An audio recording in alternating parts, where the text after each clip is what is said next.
What's up, guys? I'm Mr. Hendricks. I'm here again with 94 Feet, except this time we're going around the mat with head wrestling coach of South Brunswick High School, Coach Bobby Januska. All right, Coach, let's go for a walk. So, first wrestling experience that made you excited about the sport? It was the first time I ever stepped on a mat. I had friends in my class, my sophomore year, and they needed guys on the team. And one of my guys that I played football with said, "Hey, come on out."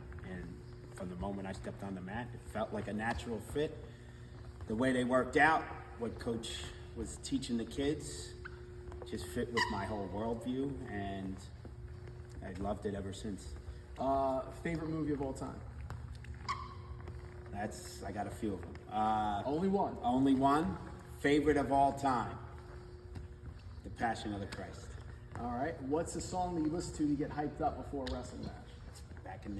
Back in the day. mid to late 80s, it was Motley Crue, Take Me to the Top. Did you have a signature meal that you would eat after a match? Because wrestlers, you always got to watch your weight and you got to make sure you're mindful of making weight. What was a signature meal you would have after a big win? Usually for me, just a burger. I'm very simple. I grew up in a big family, so really any meal that I could eat was always a pleasure. What's something that you look at when you look at the back of your career? You just got 100 wins last year. What's the biggest highlight outside of that milestone that you appreciate the most? It's everything that the sport has brought to my life. It fits with my worldview that I grew up with. It mimicked everything my parents taught me, the ideals about hard work, sportsmanship, determination, class, the idea that you're going to get in there, you're going to fight for every point that you're going to get, for every match that you're going to wrestle.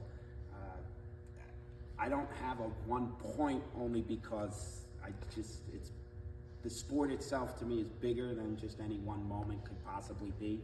But within that, even with the losses or the disappointment, the whole thing is really what I figure it to be. It's all a learning and growing experience.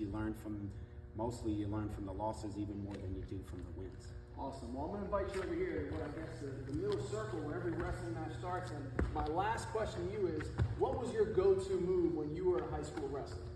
When I was in high school, my go-to move was called the power trip. It's a arm drag to just a trip. God willing, the person lands on their rear end, and then if they stay there, then I just jump a half Nelson. Well, fun fact about me, I grew up with wrestlers. One of my friends was a New Jersey State champion. Shout out to Mark Savino from Lawrence High School. So try that move on me. I got a little background in it. There's a couple of ways you could set it up. One would be if you let him grab your wrist or you grab his, and then from there, being a little wiry, you set him up by getting him still, and then once you're ready to go, you just sneak up here, you pop, if you stay down there, then we're good to go. Thanks, Coach. This is Around the Mat with Coach Hendricks. Thanks a lot, Coach Januska. Appreciate it. God bless you. Thank you.